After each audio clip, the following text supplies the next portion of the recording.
Well, welcome everyone to this incredible panel. It is one of the most important sessions of the day, the college student panel, If I Knew Then. I'd like to greet everyone. My name is Tiffany Knoll-Sonatis. I am a proud INROADS alum.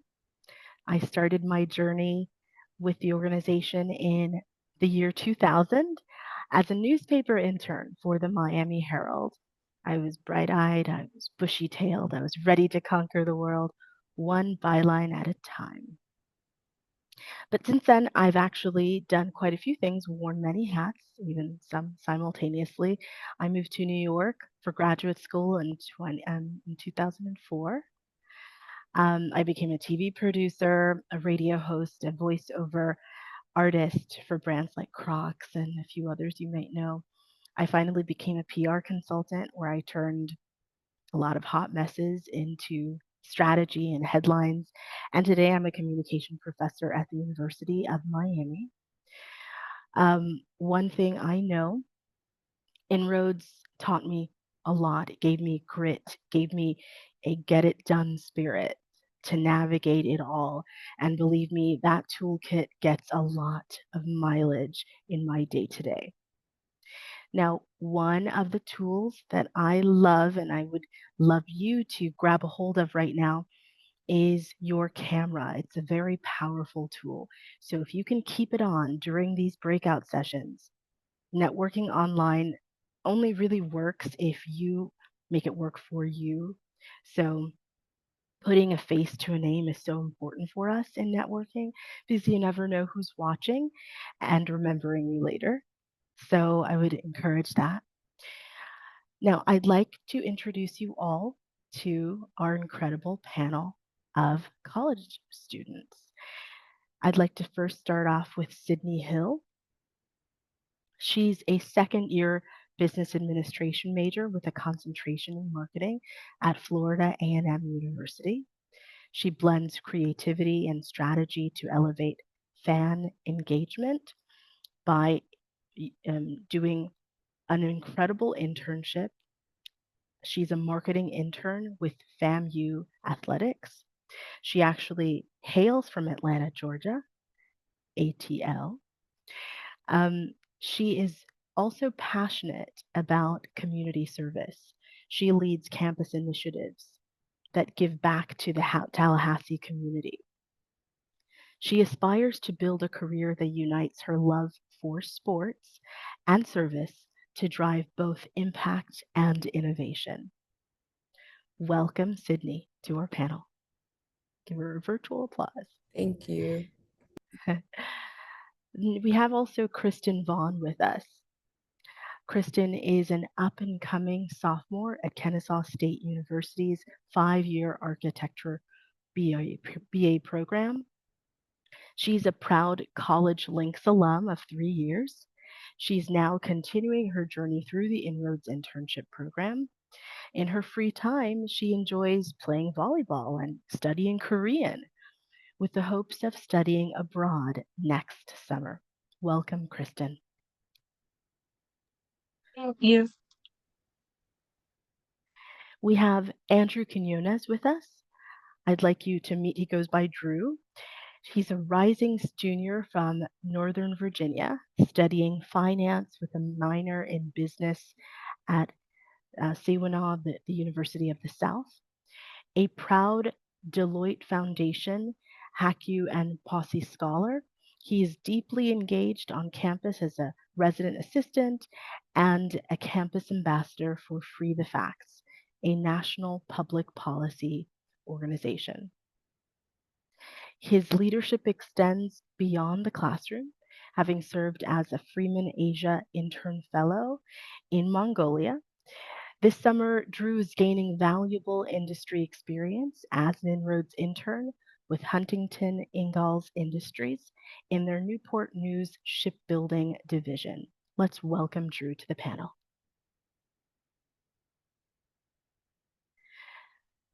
I'd like you to meet another exciting panelist, Uzoma Onibo. She's a rising senior at San Diego State University from Orange County, California. She's majoring in public health with a minor in management information systems. She's a presidential scholar, and she's committed to improving lives through leadership, creativity, and a lifelong passion for technology. She served as student admissions representative and expanded her impact as a content creator intern for Handshake, where her early career content earned over 216K views. On campus, she's involved in the Association of IT Professionals and the Black Business Society. She's building experience at the intersection of tech and business. She's also created content across multiple platforms, launched her own podcast, managed social media for different organizations, and with over 3 years of usability testing experience for companies like Google, Pinterest, Meta, she's driven to use technology to enhance systems and lead meaningful change. Let's welcome Uzoma.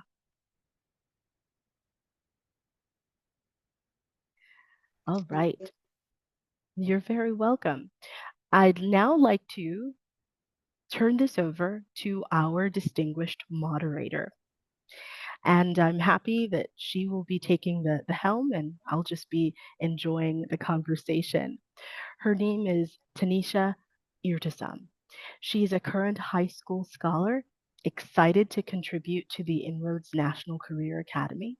She is passionate about finance and exploring innovative business solutions. She is serving as our panel today and is also a participant in the business pitch competition, which is an incredible endeavor. I'd like you to welcome Tanisha, and we'll turn it over to her now. Thank you, Ms. Knowles, for those introductions.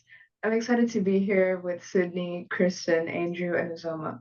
As a high school student, I'll gain so much from this session along with my peers. Panel, I'll pose a question, and each of you, please feel free to take a moment to respond. Let's start with this.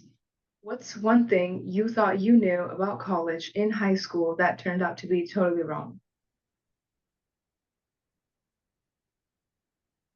Should we start? Ms. Vaughn, do you want to go? Take this question. Um, One thing that I was told in high school, or at least by my teachers, they were telling me that the professors were going to be harder, which I feel like teachers do for every upcoming year. They say it's going to be harder than it actually is. And in reality, I wouldn't say the professors are harder. I would just say that they care less because the professors are teaching hundreds and hundreds of students every year. Most of them don't have time to get to know every single student, and most of them, you'll meet a good bit that don't really care to get to know every student. It's more about teaching and making sure y'all pass the class. But most professors, they won't send you any messages on like assignments. There's no reminders like in high school where they would have like stuff written up on the board to make sure that, we have an upcoming test or you have like these certain assignments that are due. Most college professors won't even contact you personally until like the end of the semester or you're about to like fail their class.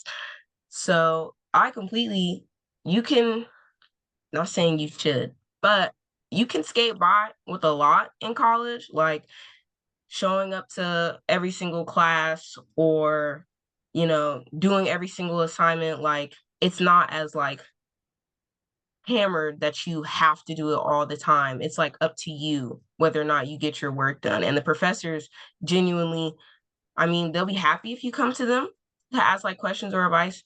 But if you don't, you just sit back, they don't care at all.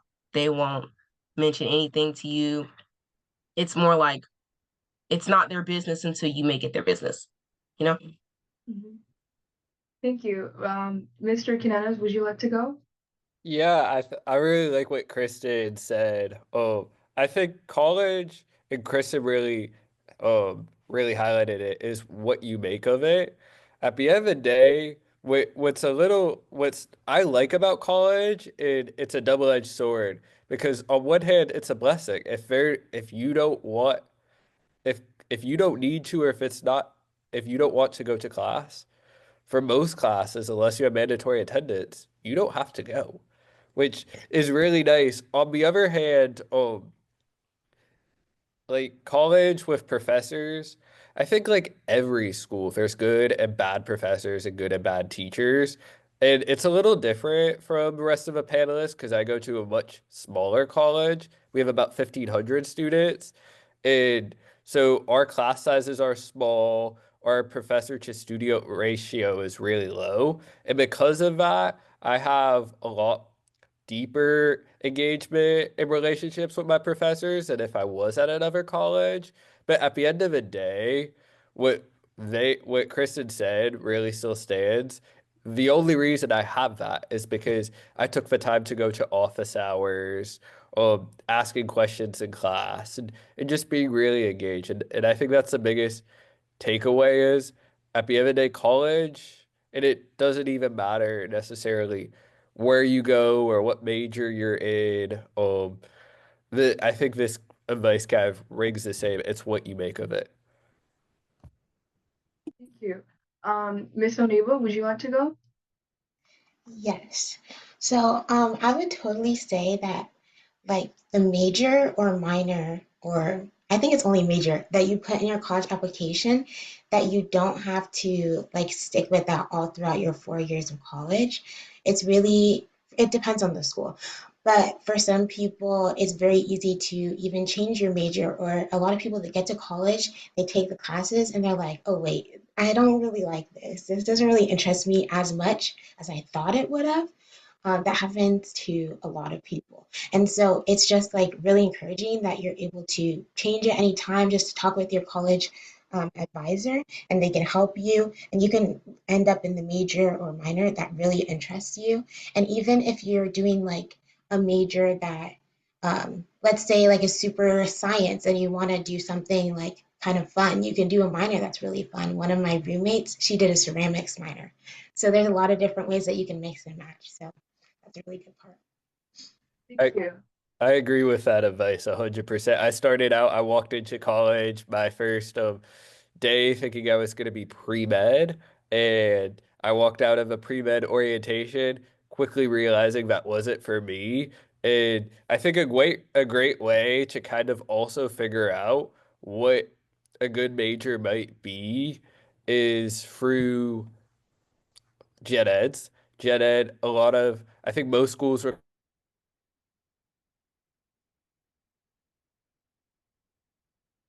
think you're cutting off. work for you or finding a major. Another great way is just asking professors, asking people who are students and upperclassmen in most departments, asking your career center, your student success people, whatever kind of whatever resources your school has in that area, and just kind of getting see. Google is also a great option to see what the career paths are like, but that's something I think a big takeaway for me, I remember from my first semester is what you walk in with doesn't have to be what it ends up being. And at the end of the day, also you can change majors. It should be pretty easy. Some schools are stricter than others. So that's another thing. Make sure you know what your school's kind of basic rules and policies are that apply to you because every school is different. And it's important, especially with the changes in financial aid nationally, just to in other policies, just be aware and keep that in mind. But yeah. Thank you. Miss Hill? Yeah, I definitely would agree with what everybody said. I think, at least for me, going into college, everybody was like, you need to have like things figured out, but that's actually not the case at all. I definitely didn't really know what I wanted to do going in, but I feel like college is the place where you can explore everything, and like nobody has an issue with it because it allows you to explore different avenues of what you want to do and see what you like and don't like. But I think something else that I was told in high school that came out totally wrong was like college being intimidating and like filled with problems at least. I definitely thought like if I stayed out of trouble, kept my head down, things would like nothing would happen, no problems would occur. And people would say like college will definitely test you. And I thought like, no, if I stay focused, I'm good. But I think that problems are going to come to you either way, whether it's through events happening, friendships, school, like it doesn't matter. Problems are always going to happen. But I think that, like, even for me, like the biggest tests are sometimes internal, at least for me. And then you're going to face doubt, stress, all those things. But I honestly think it's about like college makes you a better person. I can say that I'm not the same person I was when I first came into college. And I think that, especially through my freshman year, it changed me a lot, but in the best way possible. I think that college truly is a time for you to transform yourself, and I don't think it's just a degree, but rather really getting to know yourself and pushing yourself. So yeah. Perfect. Thank you all for those authentic answers. I know this has already been so helpful for the audience. Now let's take a look at mindset and preparation. What do you wish you had taken more seriously in high school, and what were the habits or attitudes that you had to unlearn once you got to college? I can start. I would say one thing, okay, well, I would say enjoy your time now. High school really was like looking back on it, I loved high school, especially my senior year. So I would say enjoy your time. Like I know a lot of people say like you need to do all this stuff for college, but really enjoy like where you are right now and don't rush to grow up. I know people say that a lot, but it really is something that I believe in a lot, especially now going through things and like having the adult kind of in college. I wish I could just go back and kind of relax. But I would also say really learning time management. Another thing that like I know in high school, everybody was telling me time management, and I was like, okay, like I do it here and there. But I think in college, it really is crucial. You're gonna have so many distractions, and like your friends are gonna want to hang out. There's always an event, parties, Netflix, social media. And I think, especially for me going to HBCU, there's always something to do. And I think that was something that I definitely struggled with at first because it was like, oh, I want to do this, oh, I want to do that, especially the first few months of school. But I think that like you have to balance how to have fun and responsibility. And if I feel as though like if I would have taken that skill more seriously in high school, the transition would have been much easier. And then a habit I had to unlearn, I would say, is probably procrastination. In high school, as everybody said, like I kind of said, oh yeah, I'll just do it tomorrow. And like the type of person to kind of push it off a day. But in college, like I remember some days it's Monday, next thing I know it's Friday. Like things go by so quick because it's like you have your own schedule and you don't have class all day. So it's like next thing I know it's Friday. I have 6 things due. I'm in my library till 2 a.m. pushing out all these answers and stuff like that. And it's just like I'm not working to my best ability. So I think that learning how to handle things definitely ahead of time has been a game changer for me. Absolutely. Procrastination is a big issue. Thank you. Ms. Vaughn, would you like to go? Yes. I definitely agree with Sydney about time management. That's why luckily my mom always made me keep a calendar. Keeping a calendar, especially the calendar on your phone, you just got to start putting stuff in it. Like it doesn't matter what it is. It could be like, oh, when you're gonna hang with friends, when you got a test, when assignments are due, just put it in your calendar because at some point you're gonna forget about something and it's just gonna totally ruin your day. Um, One thing I wish I took more seriously in school was not the AP classes, but the AP exams that we took because in my classes, my teachers were kind of just like, it's about the class. I get them extra 10 points and I'm fine. And then when the AP exam rolls around, that's like, you can try your best to study, but it'll be okay if you get that 3. But in actuality, for most schools nowadays, like when my sister went to college, it was different. But now them threes, they don't even really matter. Not anymore. For a lot of schools, like your average 3 is like just passing and they don't accept it. So now you got to retake all these extra classes that you thought you could skip out because you passed the exams.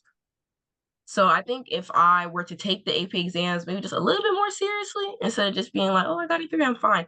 Right? It's not a 2. I think I would have studied harder for those just so I don't have to take those extra classes, those extra gen ed classes, because those can get really like tedious during the school year, especially if like your major is heavy, then you're just like, why do I even have to take these classes? Like it'll make you, it feels unnecessary. And then I think the biggest thing I had to unlearn was being impatient because like in high school, it was you see everybody, you see every teacher like almost every day, you see the same kids every day. So like if you have a group assignment, you probably have their numbers, you probably see them at some point during school and you're like, hey, we need to get this done, or I need this and this and this happen.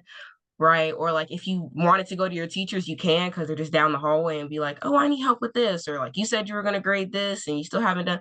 Like it was easier to communicate that way. But in college, now that everybody is on their own schedule and on their own time and you don't see the same people all the time every day, I really had to learn like patience, especially on the group assignments. You really gonna have to learn patience because you could have the group message, people aren't talking in the group message. You're like, hold on, guys. I mean, we got an assignment, we gotta finish. And then it gets to the things due at like 11:59 at night. It's like 10 o'clock at night. You've done your part. The rest of the slideshows aren't finished, and you're like, anybody? And they're like, oh yeah, I'm getting to it. And because everybody is on their own time, you just have to like, I don't want to say like swallow that and thug it out, but you kind of just have to be like, I did my part, right? And I really hope that they do their part. And if they don't do their part, it depends on the person. It just depends on how you are because there's two sides of it. I've seen people who like earn group assignments and people that don't do their part, they just fill in that part, right? And just do it for that person who didn't do it. But then I've seen them also like take their name off the assignment and the teachers be like, oh, okay, I believe you. I mean, they didn't do this, right? Or some of them just like leave it blank, which will also affect the group grade. But I think I really learned how to like be patient with others because they're not on my time, they're not on my schedule. And I don't know what's going on with them, especially if I don't see them all the time.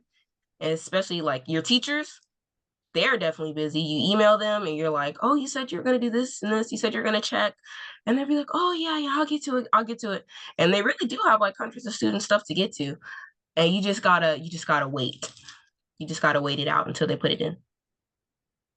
Thank you. Mr. Quinenes? I think they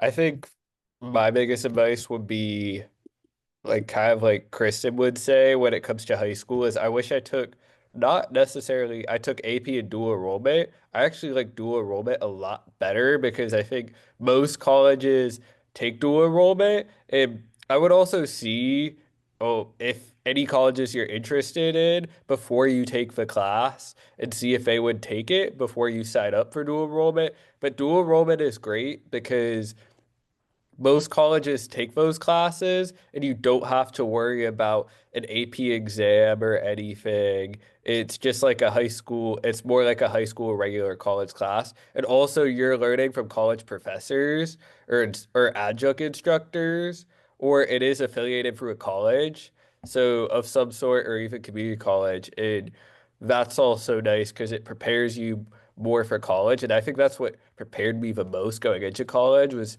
taking dual enrollment. So that would be my biggest piece of advice. Thank you. Miss Hill? Oh, I already answered this question. You, oh, okay. Miss Onibo then? Yes.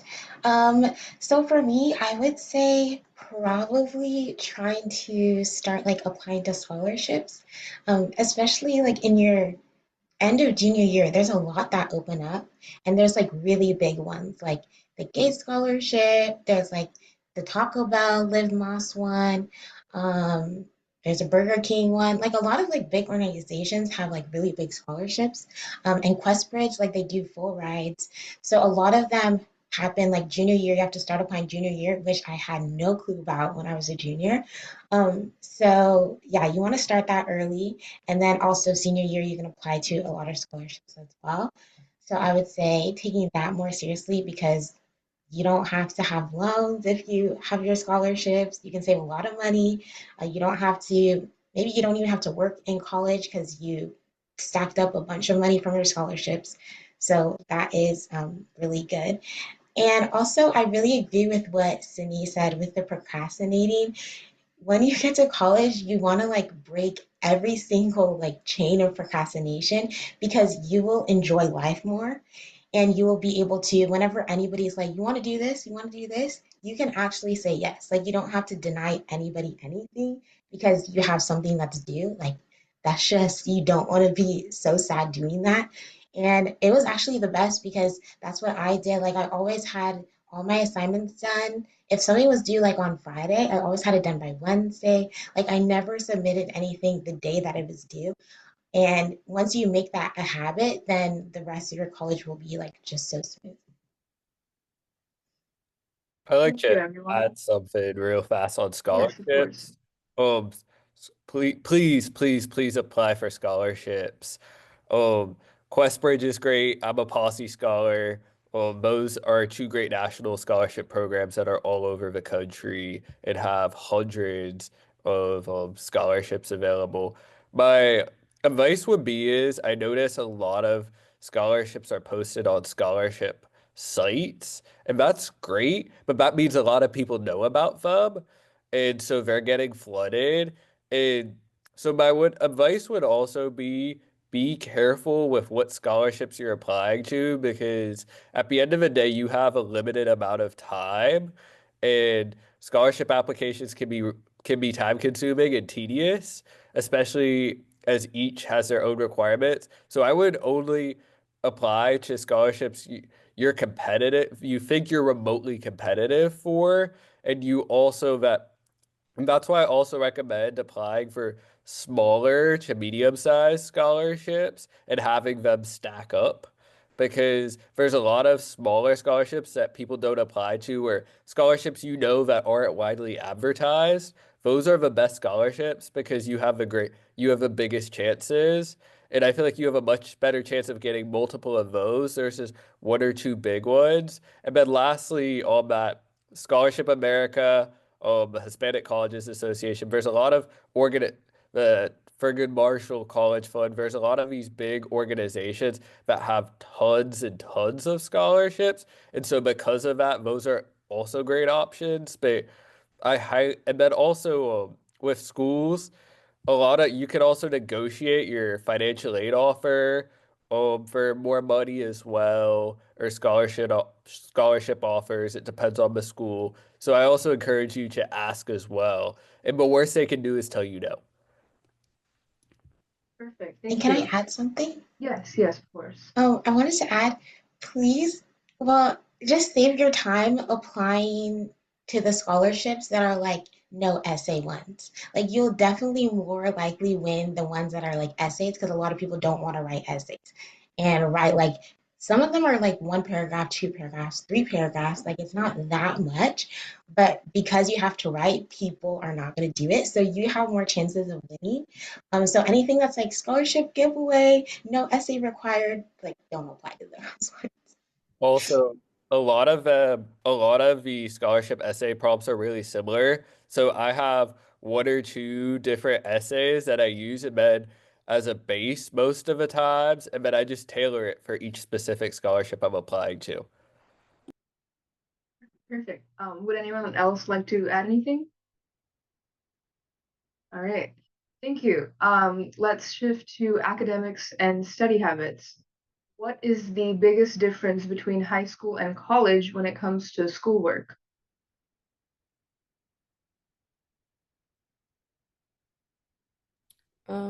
I can start again.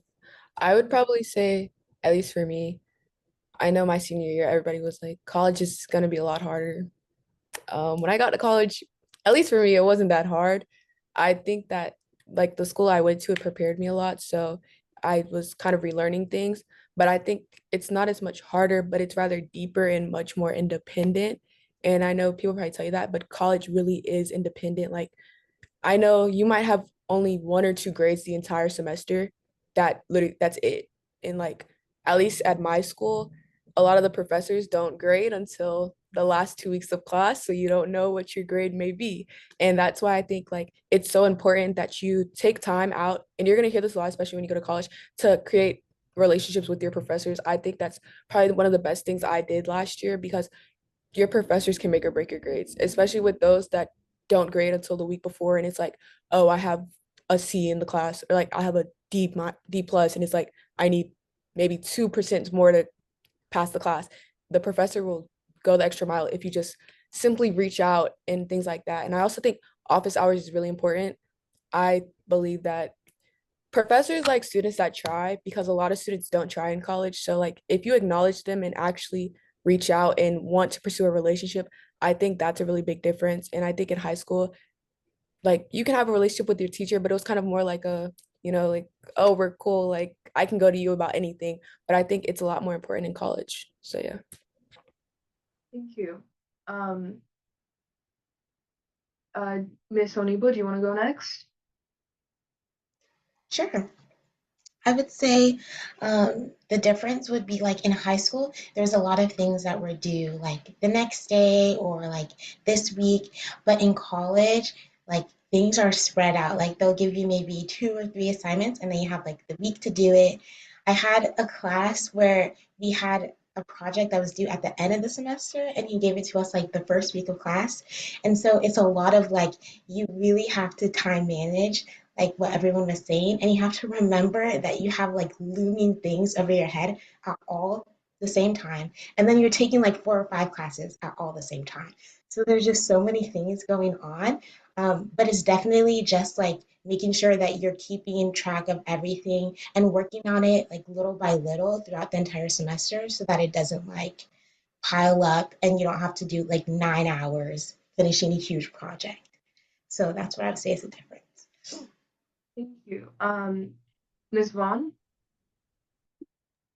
I definitely agree with the feeling of like having work looming over you because it really is stretched out. And what they said about how it's like it's very independent, like in high school where it was like if you needed like tutoring or you needed help, you had like a bunch of other friends who took the class that could help you, or you could just go to your teacher like right after school and it was like easier to get that help. But in college, like if your professor's not available in their office hours and they only have set hours during their time, it's not on your time. So like if you really do need that help, you either need to like go find a friend that knows that already took the class or is better on that subject than you, or you need to like go to tutoring. I used the heck out of tutoring for calculus. Like I love to go into tutoring. I was like, I need help with everything. I don't know anything. Right. And so you really need to like find the motivation in yourself to learn on your own and get your own help. Because if you just sit there and you're clueless and you don't know what to do, and you're just like, well, I just don't really, I don't know how I'm gonna figure it out. You're gonna fail the class. Like you're most definitely gonna fail. And then having certain assignments like stretched out. Like I also had an assignment like that for one of my architecture classes. Like first week of school, he was like, oh, you're gonna have like a mini project. It's no stress, no big. It's due in like middle October. And we were like, okay. And then he gave us like we had other assignments due, so you kind of like the whole class, and it's like 300 of us. Look, he forgot about it, and then like a week before, he was like, "Okay, we're doing like a progress check," and we were like, "What? Progress check for what?" He's like, "Your assignment. It's almost done, right?" And no one had it done. I promise you, no one had it done. And it's just like those like they seem simple, but there's a reason why they give you so much time to get it done because they know you're so busy with other things. So pushing things off to like the very last minute, you're gonna give out like your worst work. It's not gonna be thought out or like done correctly. So I think that's like the biggest difference between high school and college. Okay, thank you. Um, the next question is, did you ever fail a test or bomb an assignment? And if you did, how did you bounce back?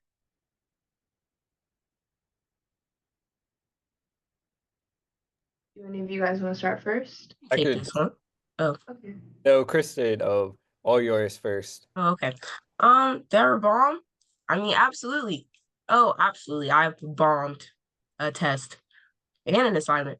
It was for calculus. Calculus is like my number one enemy. I passed the class stuff, so that's all that matters. How did I bounce back? I think for my case, I had no choice but to bounce back. Like I couldn't just stand in like that that gray, like cloudy area of like, oh my gosh, I'm a failure. Oh my gosh, I just don't understand. I'm not gonna get it. Like I can't be thinking like that. I have to just kind of pack it up and move on to the next assignment and try to do better and get that tutoring because like I'm on like the Zell scholarship and that's dependent on your GPA. So I have to pass these classes. I have to get these good grades because if my GPA drops, I lose my scholarship. And I can't lose my scholarship because college is too expensive. So it's kind of like it depends on the person, but for me, you kind of just have to have that like keep it pushing mentality where it's like, okay, I failed this, oh, I did this wrong, pick it up, do better next time, and hope and pray that you studied enough and you do better on the next time. Like you can't just be like, oh, I failed this, I'm gonna let that ruin the rest of my time in class. Like you can't have that mindset. That's my I've had two tests where I got in the 20s or 30s at the start of the semester. That's the first test. And I mean it's really stressful, especially like Kristen said, scholarships and being an RA. There's GPA requirements you have to keep. And if you don't meet them, they will drop you. And so there's a lot at stake. I'm not gonna lie, but the biggest thing is for me, and that has helped me recover in all those classes, is this mindset that I need to do everything possible and exhaust everything, study so hard that there's no further way that I'm that there's no way that I can't do better and do better to the point where I can pass. And the biggest thing also is talking with a professor, really like getting to the bottom line of what went wrong and making sure it doesn't happen again. Because at the end of the day, like life, mistakes happen, and college is a time I think you should really learn from mistakes and make mistakes. But at the same time, you do have to keep in mind, like in the real world, mistakes can have consequences. Um, and so just avoid, just really just do the best you can and make sure you do the best to your possibilities that you think, and you should be fine. And also talk with your professor, go to office hours, reach out, and they're gonna be a really great resource. Or if not, your tutoring center, or if you have like an academic advising center, there should be resources on your campus to help you as well. Right, thank you. Miss Hill? Yeah, so one of mine was I failed a business calc quiz really early on. And I would say like that was really a big course for me. So I was kind of like mad about it, I'd say. But I had to remind myself that like one grade doesn't define me. So I'd say definitely I went to office hours, kind of what Andrew was saying. I think office hours is really important because for me in business calc, we had two quizzes every week. So it's like I failed the quiz beginning of the week. Why would I not go to office hours? Because if I didn't and I didn't understand what was going on, I'm just gonna fail the other quiz. So it's kind of like you have to hold yourself accountable and have resilience and definitely like realize that you don't want to be in the same situation again. So do something to fix it. But I would also say, at least for me, at my school, teachers can think that they know everything that they're talking about at a time, especially when it comes to test. So like also check your work to make sure that because sometimes like multiple times it's happened to me where my answer was actually correct and my teacher just marked it wrong. So you definitely also have to learn to advocate for yourself academically for sure, because oftentimes teachers don't realize that they made a mistake. And like you don't have to be harsh about it. You just simply go to office hours and be like, so can you explain this to me? Because I thought it was right. And then they'll realize that it was right and you'll get your points back. So I'd say definitely resilience and advocacy is really important. Thank you. Miss Onibo? Yes, like I agree with literally everything that everybody's saying, especially like using all the tutoring resources ever that your school has. Just try to use like all the resources that your professors maybe post about, anything that they say, oh, look at this, this is optional. Look at that because all of that is going to actually really help you. I went to so much tutoring, like every single week for chemistry and anatomy.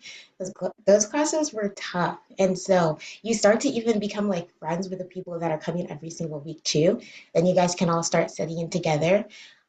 So I would say, yeah, so that is very, very important. There was a time where I was like, even sometimes like your professors aren't gonna really like connect to you. So maybe like the way that they teach or how they teach is like hard for you to understand. So I was always going on YouTube, Google, trying to find other professors, other teachers. Organic chemistry tutor is a good YouTube channel to use. And I also there was this time where like I was studying for like the cranial nerves in the brain, and I was going to sleep daily watching TikToks on how to memorize different nerves and things like that. So that can definitely happen. Like when times are tough, you're gonna be like that. But yeah. All right, thank you. This is really great. Are you hearing all of this amazing answers, all of these insights? I mean, I personally find them really helpful and relatable, authentic compared to what we see on a daily basis. Um, our next question is around social life and belonging. How did you find your people or build a community on campus? And what surprised you the most about meeting people from different backgrounds?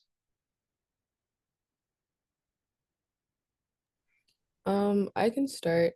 For me, I would say I wouldn't necessarily say, well, for starters, don't think you have to find your people so quickly, like off bat, because I would say like even now, like I have friend groups, but it's not like I'm the type of person that's like I like to be friends with everybody rather than just have a designated like friend group because especially at HBCU, it can cause a lot of drama. So I'd say like don't force yourself to have any connections. Like just make them natural and it can come later, sophomore year even.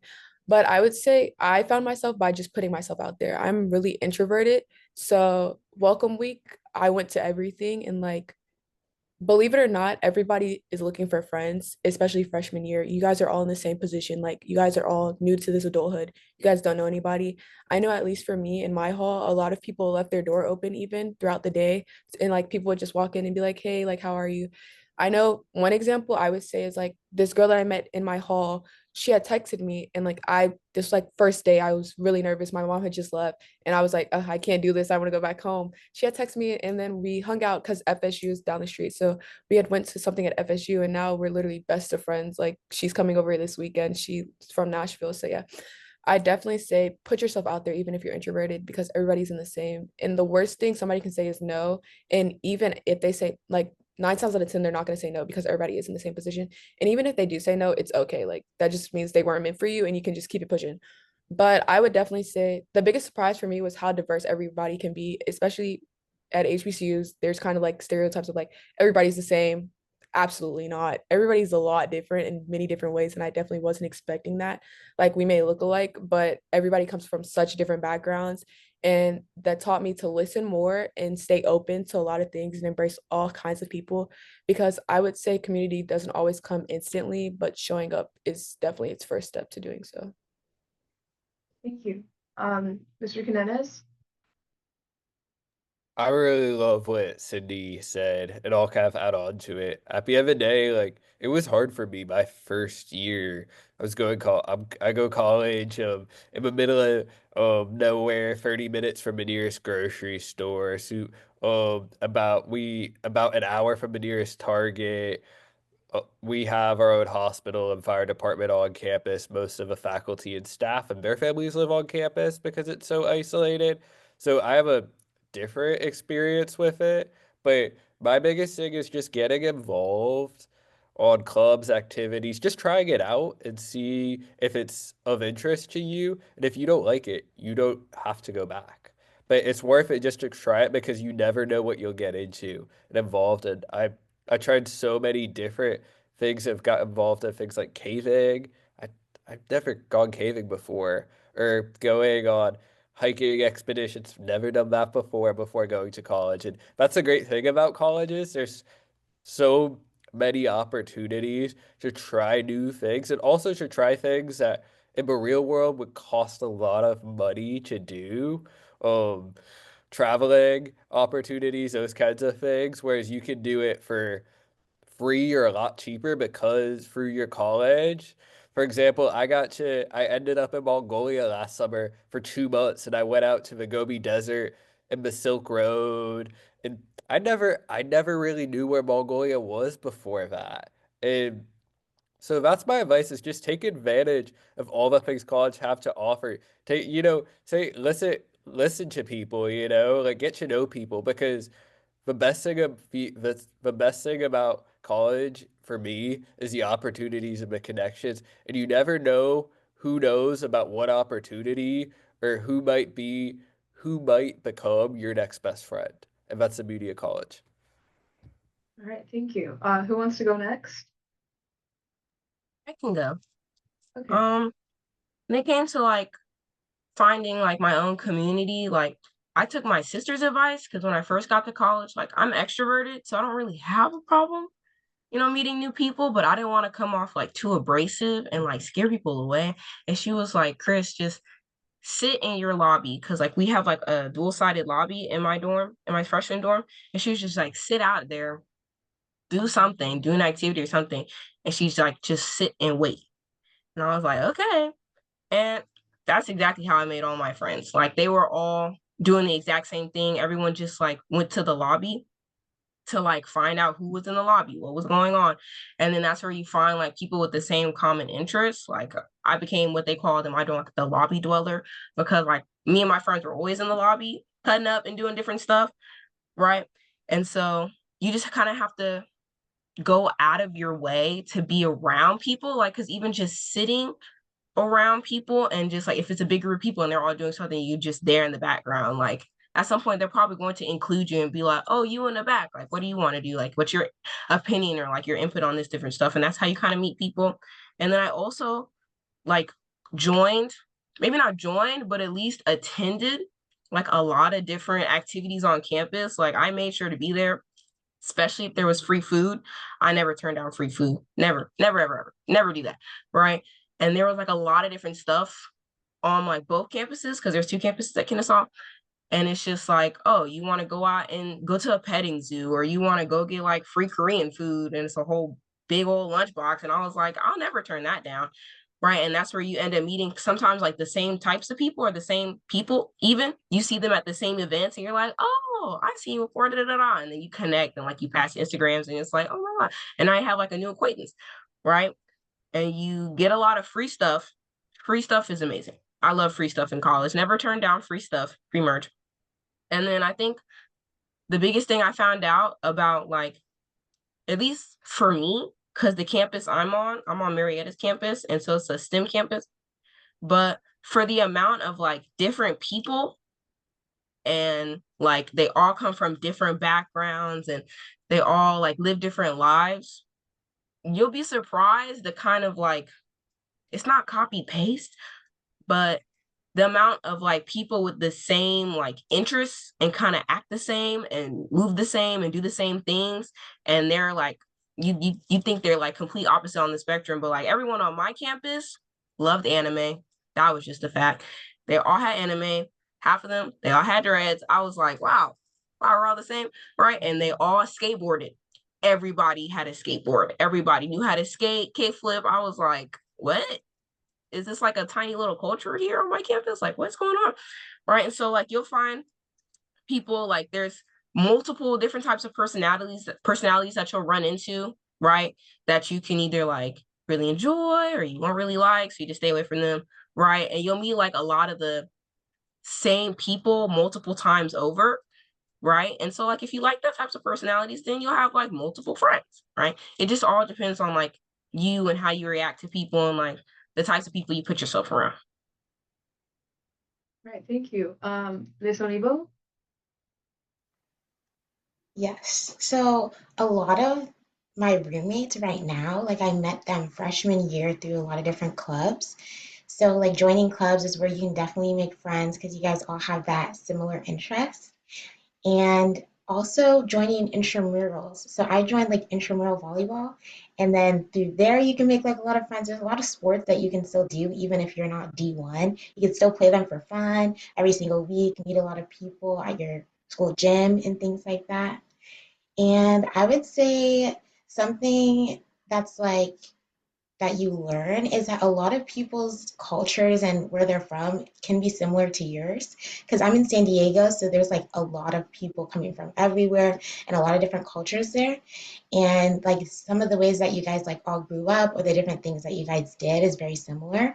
And there's so many different foods like you should just try and explore and like open up your mindset to because it could be like your new favorite food. So Great. Thank you. Our next question is about adulting and independence. So, what was your welcome to adulthood moment in college?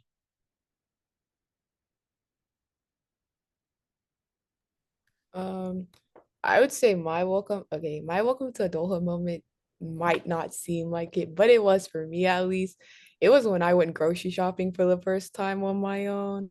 You might not think it is, but I promise you, the moment you have your own first grocery shop, it's so overwhelming. Like growing up, I used to be like, why is my mom bringing a list to the grocery store? Like, you don't need to do that. No, you need to do that because especially in college, you don't have any money. Or at least for me, I didn't have any money for real. So like I couldn't just be spending things like putting stuff in the cart. So I would say definitely going to the grocery store for the first time. I went with my friends and like we were just throwing stuff in the cart. And then I was like, wait, what are we doing? Like actually, because things are so expensive and you don't even realize how expensive you are until you're the one that has to pay for it. I truly believe in that. Like I didn't realize I was this expensive till it was coming out of my own bank account. So like I was going grocery shopping, we were just throwing stuff in there because I have a meal plan, but still our dining hall closes at 7 p.m., 8 p.m. It closes really early, which I also don't like. So it's like because I like to eat a little later. So it's like you have to have food outside of that, and I don't have a kitchen. So I was like having the meals already made. So I was just throwing things in there and then I like looked back and I'm like, wait, do we really need this? Like I'm literally going through everything in my cart looking like, do I need this? No. So I'm like throwing stuff out to keep stuff under my budget because it has to last me through the week and my money has to last me through the week. So I definitely say that was something grocery shopping taught me the importance of budgeting for sure, planning, and honestly, how to survive without DoorDash because I was all my money was going down the drain because of door dashing. So, my mom was like, no, enough is enough. So I had to go grocery shopping and figure out how to actually properly grocery shop. And yeah. Thank you. Uh, Ms. Vaughn?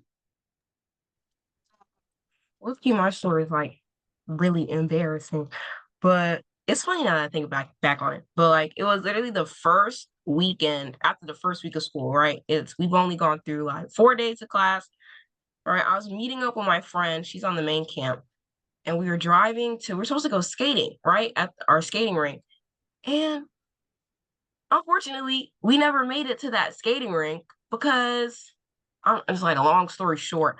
I basically ended up having to bring myself to the ER, which I mean, they say like you never really live college until you go to the hospital. But I mean, y'all, I fell out. Like, I don't know what happened. I was just driving. I was like, I don't really feel good. And she was like, girl, you good? I was like, I ate 4 Ritz crackers that morning because we're supposed to eat later. So I was like, I'm chilling. Oh my gosh. I ended up passing out. I was on the ground, on the floor. She freaking out. She calling my mom and my sister. And I was like, what are they supposed to do? They're over an hour away. Like, no one, I can't get no help. No help. And thankfully, I have something called a Kaiser card because I go to like Kaiser for a minute to the hospital. And this is why you remember your like doctor stuff. You got to learn that by heart. You got to find it. So I ended up having to look up the nearest Kaiser, like the nearest hospital to go to. We pay for an Uber because unfortunately, I don't real life too. Nobody in that establishment that I have fell out in was trying to help. They were like, "You good?" And I was like, "No." And she was like, "Dang." And she went back to work. And I was like, hey, never mind. Right. And so I had to Uber myself to the hospital. I had to get wheeled out in a wheelchair. Right. I was on the IV drip for hours. And I was so upset. But like in that moment, I was like, dang, I'm really on my own in this piece. Like I really by myself. Like I really can't wait for my parents or like my older siblings to come and help me. Like, no, you got to figure it out on your own. Right. And so I think that was my welcome to adulthood moment, having to take myself to the ER. It really just messed up my whole week. Like I was so upset. I was feeling terrible. I was like, what the heck? But yeah, I had to learn like like that's real adulting. Like I had to pay for my own medicine too. That came right out of my bank account. There was no insurance for me. I was like, dang, that's a lot. That's expensive. Medicine is expensive. Try your best not to get sick, guys. Just try. Great, thank you. Who would like to go next? I can go next. That's so real. Believe me, I've been in that exact same time a couple of times, and I think most college kids do, especially if you live away from home. Oh, I think, wait, for me, my first kind of welcome to adulthood moment was managing my own budget because now I'm paying for all my expenses and I got school expenses and I got bills. I'm working around that.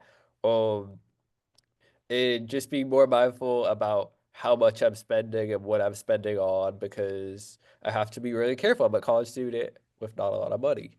Um, so especially as somebody paying all of my own college expenses outside scholarships. And so that for me was the first time. When it really, my real welcome to adulthood moment was when I was in Mongolia. I was in a completely new place, to traveled 2 days straight, did gay sleep on the plane out, and totally jet lagged. And I had everything. I had an apartment figured out, all the stuff sorted, and I get there and everything falls through. And I don't know the language. I don't know anybody. I'm young. I'm 19, and and home and family and anybody I know that could help me is 8,000 miles away. And I realized that you just gotta do your best and figure it out and get creative and just know that things are difficult things are short term and you just gotta get through them the best of your ability and it is what it is and just make the most of it. Um but it was things like that, signing an apartment lease for me in Mongolia was another example where, you know, if whatever you're signing, especially if it's a lease or a contract or something, please, please, please, especially if it's a like housing lease or a medical thing, like make sure you're reading that and knowing what you're signing. Um, so those kinds of things. Yeah, study abroad's a big one on really finding yourself. That's why I encourage everybody, if you have the opportunity, and I'm sure y'all, if y'all have done it, can agree. Take the take the opportunity to study abroad. All right, perfect. Thank you. Who would like to go next? I can go. I Okay. would say, like, probably using public transportation for the first time. Because when I was a freshman, like, our school didn't allow us to have cars.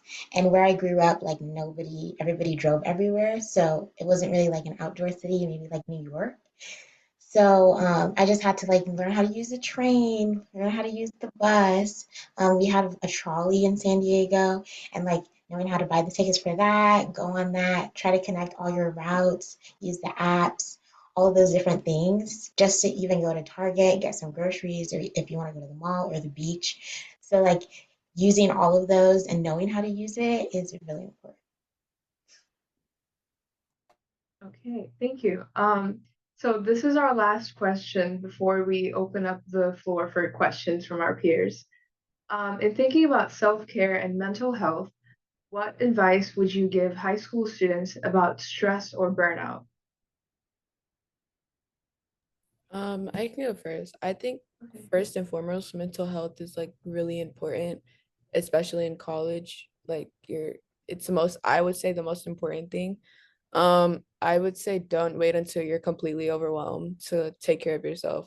One of the best things I've learned in college is the importance of giving myself mental health days. And some days, I may not be in the mood to go to class. So I would count that as a mental health day. I'm not saying you should do that.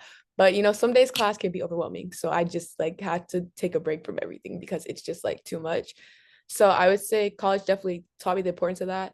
It might mean like taking yourself out to eat, going to the movies, simply going on a walk. I know in my dorm we have like a little outside trail, and like when I get overwhelmed, I just go there and it definitely helps a lot. So I'd say going outside is really helpful, as well as like or like spending time with people who you feel safe around, who make you happy.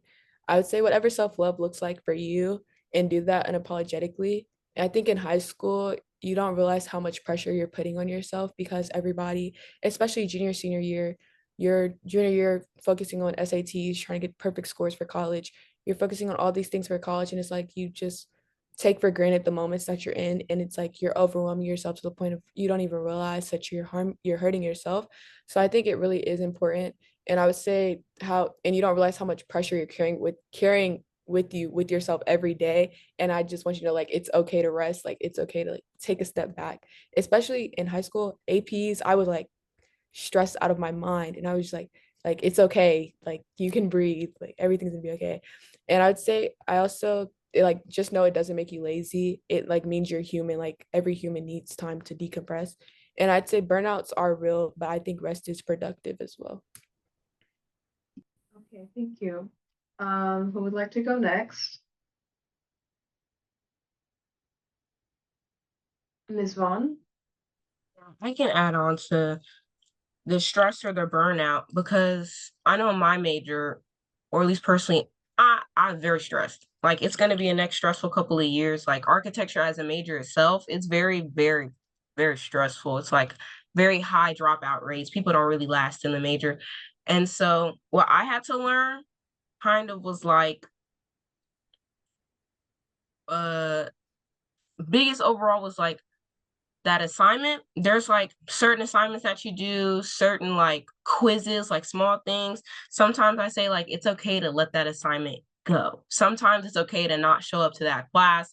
Sometimes you just so overwhelmed and you're so stressed and you're like, I can't even focus properly. And you know what?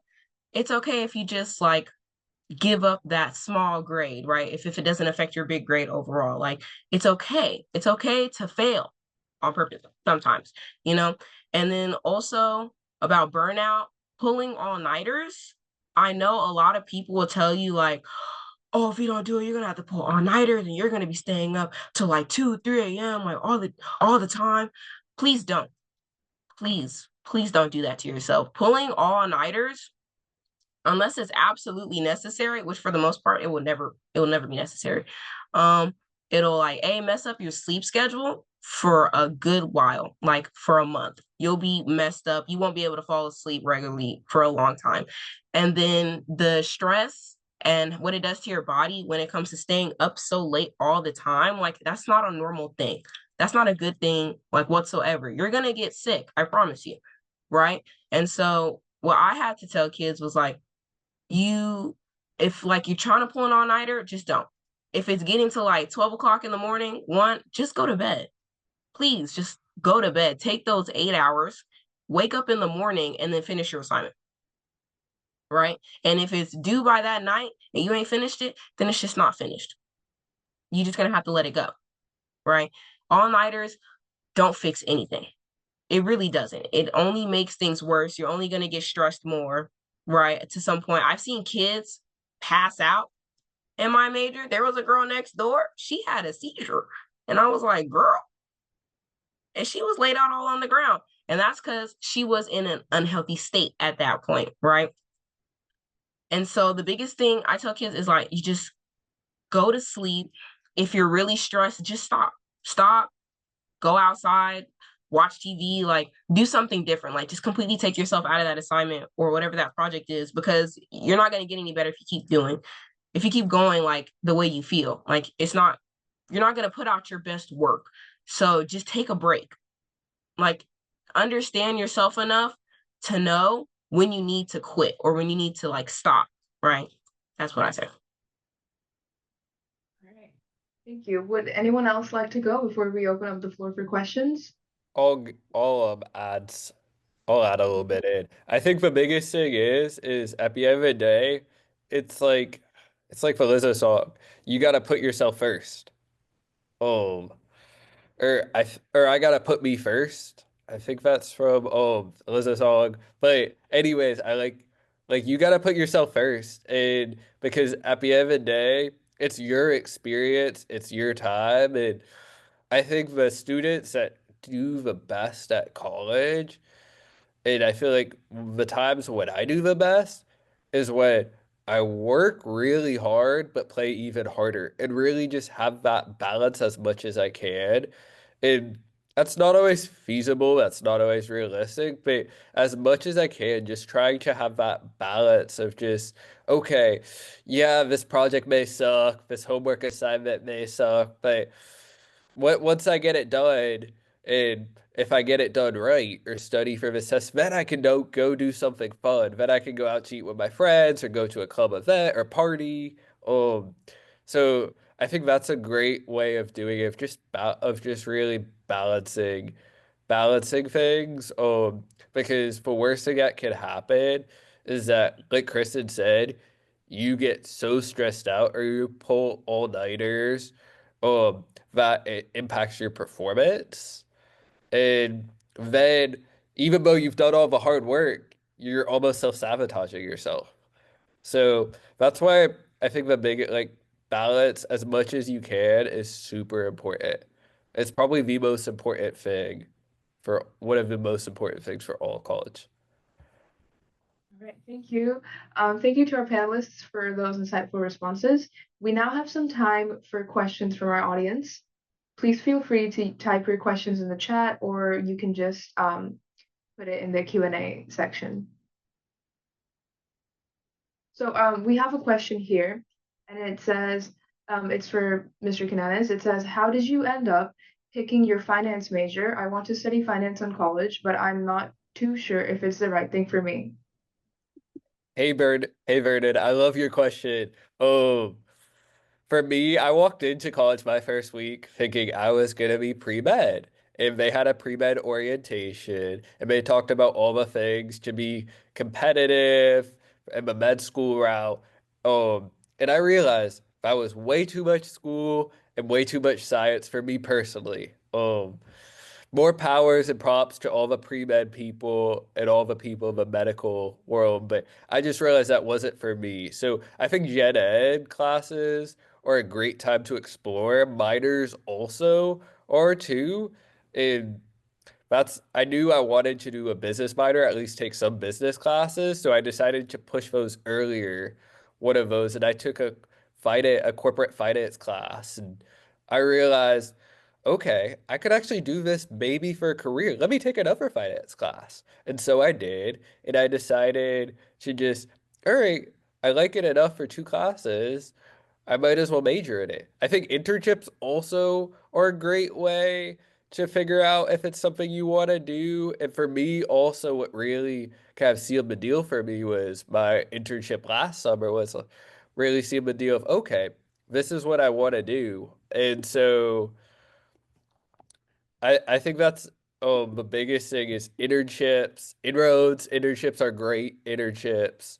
And then also just trying out classes and seeing if you like it, and also just asking people in those career fields or asking students in those majors are all great ways to really discern what major you want. And for me, that's kind of how I figured out that I want to be a finance major and have a career in business. Thank you. The next question is, how do you beat procrastination if you're just lazy and have no motivation? I can take that one. If you personally are really like you really internally don't have a lot of motivation to get things done, um, unfortunately, that's not going to help you in college because that is a good way to fail out of college. That's to really, no, it's not a good mindset to have. So, like, if you can't really put yourself on that system of like getting things done, then I suggest that you find people or have friends or like accountability partners, people call it, and have those sets of people that can help you gain your own motivation. Because at the end of the day, no one's gonna force you to get your work done. That's up to you to get it done. But if you're around people that are always getting their stuff done, right, and are always getting their assignments done early and they just get it out the way, that is a good motivator for you to get your work done if you just don't want to do it by yourself or you don't feel like you can. Thank you. These next few questions are about hotel rooms and dorm rooms being like hotel rooms, and setting ground rules with your roommates. So would you say that dorms are like hotel rooms? No. Okay. No. I mean, I like my dorm personally, but the newer dorms, I would say, at least for me, they're nice, but hotel rooms, nah, probably not. Yeah, I think it depends on the dorm and it depends on the college. Some are more like hotel rooms than others, but no, and I think you're living in it, so it's very different. Because a hotel room, you might be in there for a couple of nights. You're living in it for a school year. Yeah. All right. So it's Thank more you. like an apartment almost, even though it's just without without the kitchen or the laundry machine actually in your room. So it's more like an apartment and less like a hotel. So the next question is about roommates. It says, when getting dorms, how would you and your roommates set ground rules? And if you're already living with a few roommates, but they're not who they seem, how would you go through the process of changing roommates? So I could take that first. So as an RA, my advice to people is be firm about rules and really just make sure that just be firm about ground rules. I had trouble with my freshman roommate, and I think the reason why was I let him slide on some of my ground rules, and he decided that he could keep pushing limits because I let him slide a couple of times, and then things spiraled out of control where it got way too far than it ever needed to be because I was trying to be nice. And so the biggest thing is just being firm with rules and also just having a good rapport with your roommate, figuring out ways that like whatever and as an RA, whatever there's when I have to deal with a problem between roommates for other people, the biggest thing is okay, what what is the best solution for both parties? And so always keeping the other person in mind because there's always two sides to the picture, multiple sides. And then as far as changing roommates, I would really try to focus on fixing the problems first and exhausting it before changing roommates because that becomes a process. And that typically means you're having outside eyes come into your home or dealing with your space. So now, with that said, like if there's a problem and you can't resolve it, go to your RA. And then if that doesn't work, go to your residence life staff or whoever that is and go up that chain of command. But I would just really try to deal with it first. And if not, go to your RA. They're going to probably be the next best resource for you. All right, thank you. I would ask the panelists to please put your email addresses and names in the chat because there are some questions that are still unanswered. And we have one last question before we close out. And this is for Miss Knowles as well and all the panel members. If you could go back and give your high school self one sentence of advice, what would it be?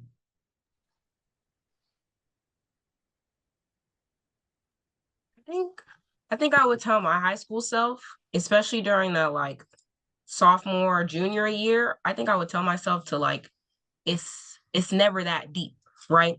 You got to relax. Like there's no need, you shouldn't be crying over classes, you shouldn't be getting yourself too stressed, especially now that I'm in college and realizing that like half the stuff that I did in high school honestly doesn't really matter in college. Like it doesn't even affect, it has nothing to do with it. So I would tell myself to relax.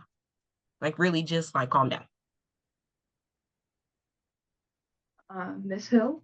I agree with what you said, especially about the part of things don't matter in high school. For School of Business, on my resume, I can only put things from high school for the first semester. Then after that, I have to kick it to the curb. So I would definitely agree with that. But I'd say, kind of going off what you said, it's okay. It's not the end of the world if everything doesn't go perfectly.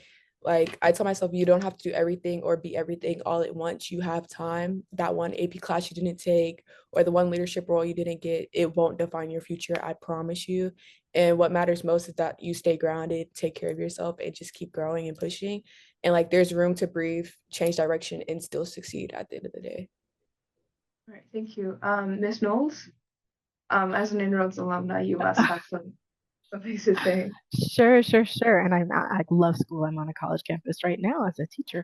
But I would say one sentence. They've said it all, but truly advocate for yourself because professors are biased. They would love to know you. People just don't spend the time. Number two, use what your tuition pays for. I'm talking about tutoring services, 3D printers, cameras, everything that your tuition pays for, use it because in the real world, you won't get it for free. And lastly, be kind to yourself, just as what was said. If you make a mistake, it's okay. Give yourself grace. You make mistakes as a human, it's fine. That's my advice. Miss Onibo? I would say definitely work hard now so that you can party later and enjoy college life. as much as possible. And college will be like smooth sailing, super easy because you made all of your choices and habits and things in high school now, so that it's just the easiest transition ever. All right, thank you. Mr. Quinones? Your college, it doesn't matter necessarily as so much where you go, whether it's your dream school, whether it's a school with the best deal. What matters most about college is making the most out of it. Well, I really like what Miss Noel said, take advantage of what your tuition dollars are paying for because in the real world, a lot of that stuff's going to be really expensive and you're never going to have that opportunity to do that for free. So please, please, please take advantage of it. There's never going to be that many opportunities, probably for the rest of your life after college, to have that much free food, free travel opportunities, free vacations, even you name it. There's so much stuff out there. So please, please, please. Same thing with scholarships. Take advantage of it because you only have 4 years to do it initially. All right. Thank you so much to our incredible panelists, Sydney, Kristen, Andrew, and Azoma. And thank you, Miss Knowles. Thank you all for sharing such honest and impactful advice. And to all our high school scholars, thank you for your excellent questions and for being such an engaged audience. We hope this session has been incredibly helpful as you look towards your future. As you transition out of the session, please remember to select your session choice for the 12:30 workshop. And that concludes our If I Knew Then College Student panel. Thank you, everyone.